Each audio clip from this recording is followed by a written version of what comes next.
संस्कृत वर्णमाला, इसको आज ठीक से समझेंगे। सबसे पहले वर्ण के बारे में समझना है कि वर्ण किसको कहते हैं। तो भाषा में प्रयोग की जाने वाली छोटी से छोटी ध्वनि इकाई है। इसके अधिक टुकड़े नहीं किए जा सकते। इसे वर्ण के नाम से भी जाना जाता है, यानी ध्वनि अर्थात वर्ण, ये दोनों एक ही हैं। फिर इसके लिए हम एक प्रश्न बना सकते हैं, वर्ण किसे कहते हैं।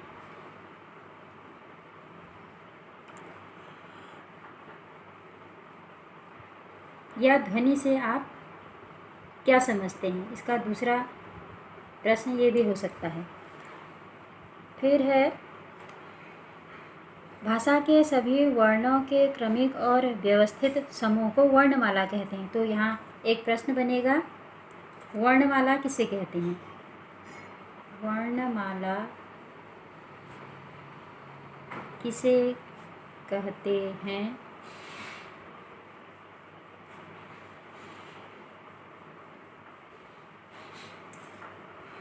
संस्कृत वर्णमाला में कुल कितने वर्ण होते हैं। तो संस्कृत वर्णमाला में कुल 48 वर्ण होते हैं और इन वर्णों को समझने के लिए इनका क्रमिक और व्यवस्थित समूह हम आगे पढ़ेंगे। और जो संस्कृत भाषा में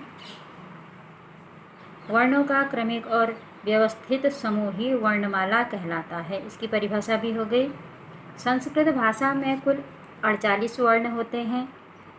इन वर्णों को समझने के लिए इनका विस्तार पूर्वक वर्णन हम इस प्रकार आगे करेंगे, यानी अलग अलग वर्णों में बांटा गया है। स्वर वर्ण, व्यंजन वर्ण, अयोगवाह वर्ण और इसके अतिरिक्त कुछ संयुक्त वर्ण भी होते हैं। जो मुख्य रूप से स्वर वर्ण है और व्यंजन वर्ण हैं। स्वर वर्णों के भी 2 हिस्से हैं और व्यंजन वर्णों के भी 2 हिस्से हैं। वह 2 हिस्से कैसे हैं, वो अलग अलग प्रकार से हम आगे समझते जाएंगे। अब सबसे पहले हम देखेंगे कि स्वर वर्ण कौन से हैं। यहाँ स्वर वर्ण 13 होते हैं। ये 13 वर्ण ऐसे हैं, अ, आ, छोटी ई, बड़ी ई, छोटा ऊ, बड़ा ऊ, ऋ और ऋ। यहाँ ऋ और यहाँ ऋ।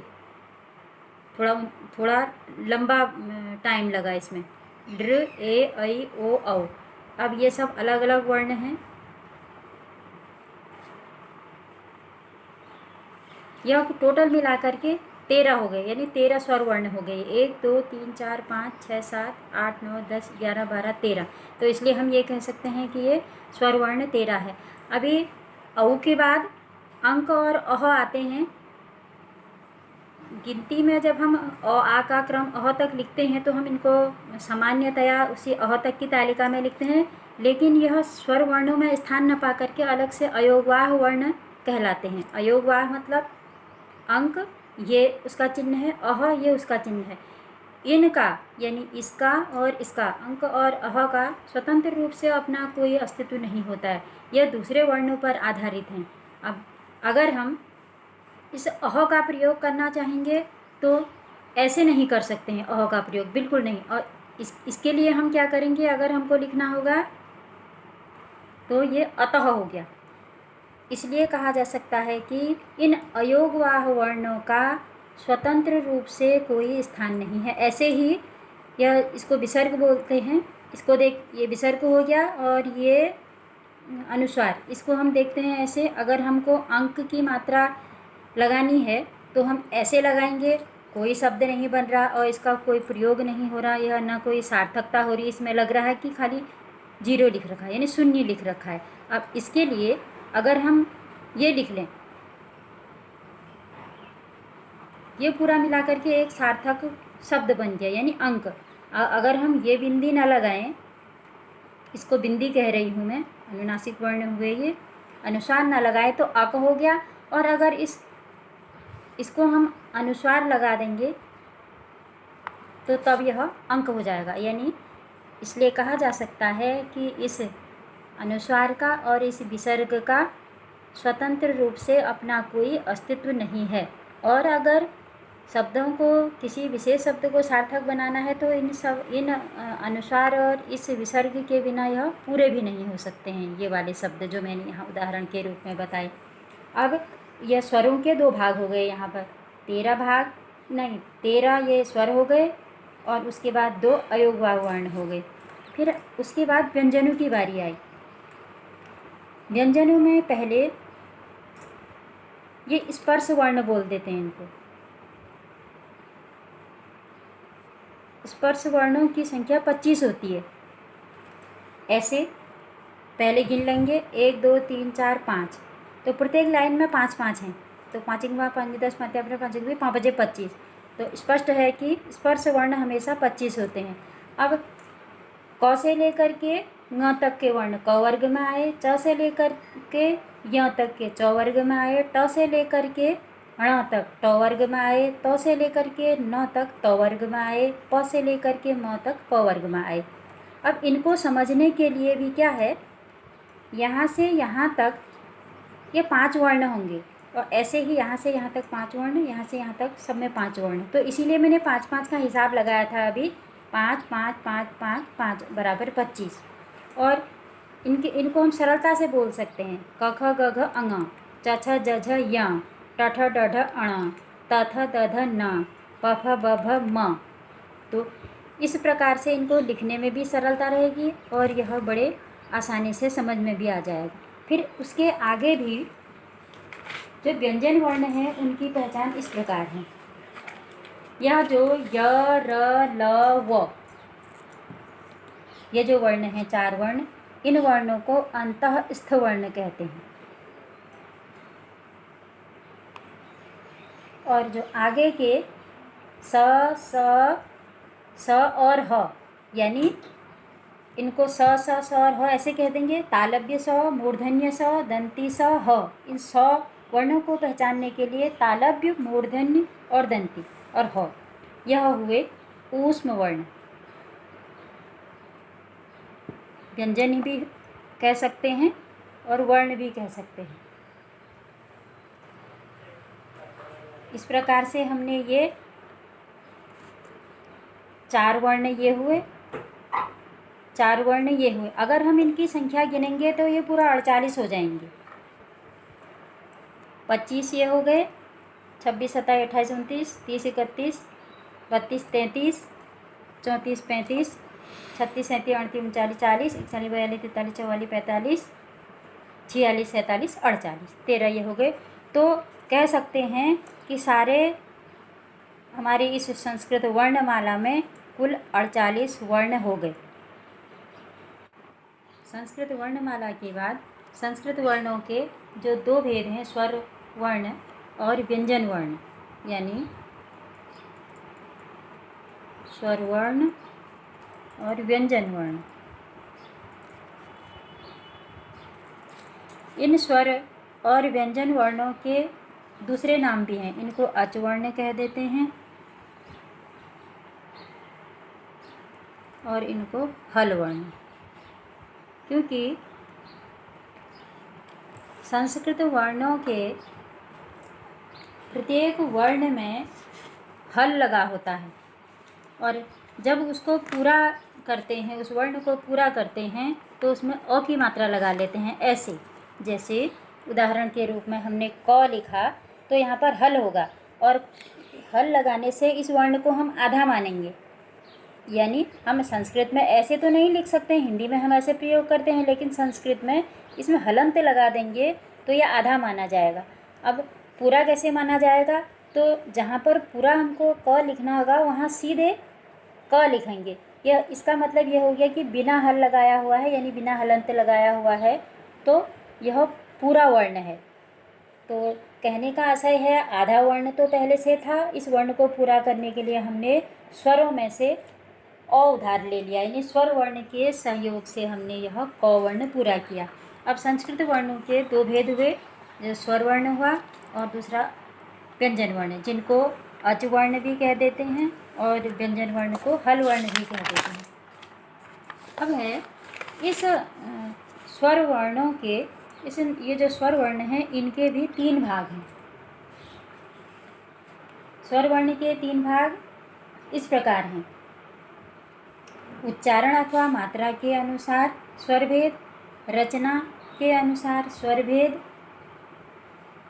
और संधि के अनुसार स्वर भेद। अब पहला है उच्चारण अथवा मात्रा के अनुसार स्वर भेद। तो उच्चारण अथवा मात्रा के अनुसार स्वर के भी यहाँ 3 भेद हैं: ह्रस्व स्वर, दीर्घ स्वर और प्लुत स्वर। अब ह्रस्व स्वर क्या हुआ? जिन स्वर वर्णों के उच्चारण में सबसे कम समय लगता है उनको ह्रस्व स्वर कहते हैं। और ये स्वर हैं अ, छोटी ई, उ, र और लृ।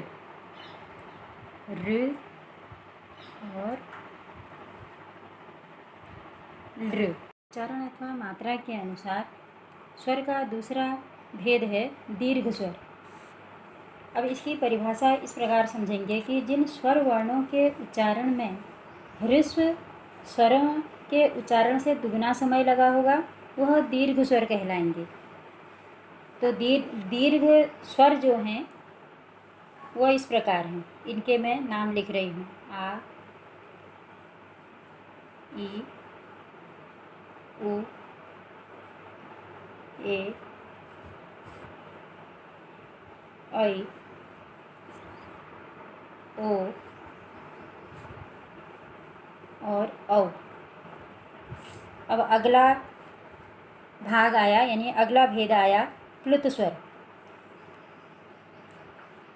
प्लुत स्वर की परिभाषा इस प्रकार है: जिन स्वर वर्णों के उच्चारण में 2 वर्णों या उनसे अधिक मात्रा का समय लगेगा वह दीर्घ स्वर कहलाते हैं।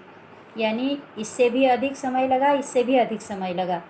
ह्रस्व स्वर के उच्चारण में जितना समय लगता है, दीर्घ स्वर के उच्चारण में जितना समय लगता है, उससे भी अधिक इन स्वर वर्णों के उच्चारण में समय लगेगा, तो इनको प्लुत स्वर कहते हैं। अब इनके लिए ओम एक शब्द है, यहाँ पर 3 लिखा। ये जो 3 जैसा लिख रखा है इसका मतलब 3 ही है। यानी 3 इसलिए है, हम जो ओ वर्ण को बोलेंगे, इस ओ को हम बोलेंगे तो 3 के बराबर बोलेंगे। ओम, जैसे ओम की ध्वनि आती है। और म वर्ण है, यह म आधा है। हलंत लगा हुआ वर्ण आधा वर्ण संस्कृत में माना जाता है, यह आप लोगों को पता है। इसके अतिरिक्त जब हम किसी का नाम लेकर के बुलाते हैं, यानी संबोधन जब हम किसी के लिए करते हैं और दूर खड़े हुए किसी बच्चे को, किसी व्यक्ति को हम बुलाते हैं, अरे अरे राम आजा खाना खा ले, तो यहाँ 3 बार बोल दिया अरे। इसको इतना लंबा बोल दिया कि यह लगभग 3 वर्णों के बराबर आए, तो यही हुआ प्लुत स्वर। इस स्वर को बोलने में जितना समय लगा उससे अधिक समय इस स्वर में या इस स्वर को बोलने में लगते हैं, वही प्लुत स्वर कहलाता है। अब उसका अगला भाग है, यानी स्वर वर्ण का जो दूसरा भाग है वह रचना के अनुसार स्वर का भेद है। तो रचना के अनुसार भी स्वर के 2 भेद होते हैं, एक है साधारण स्वर और दूसरा है संयुक्त स्वर। अब साधारण स्वर वे स्वर हैं जो अपने मूल रूप से प्रयोग किए जाते हैं और जिनके उच्चारण में किसी दूसरे स्वर का सहयोग नहीं लिया जाता है।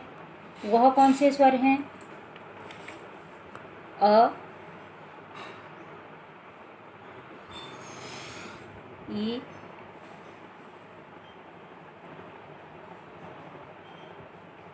उ, ऋ, लृ।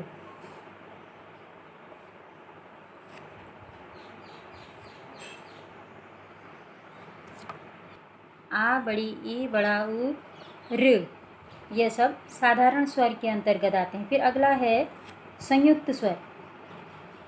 संयुक्त स्वर जिन स्वरों की रचना दो या दो से अधिक स्वरों से मिलकर की जाती है उनको संयुक्त स्वर कहते हैं। जैसे नाम ही से पता चल जा रहा है, संयुक्त माने जोड़, यानी संयुक्त रूप से जिन स्वरों का निर्माण होता है उसको संयुक्त स्वर कहा जाता है। इसलिए स्पष्ट ही आ जा रहा है नाम के आधार पर। इसमें से ए जो संयुक्त हैं, संयुक्त स्वर है ए, आई, ओ और औ, यह सब संयुक्त स्वर हुए।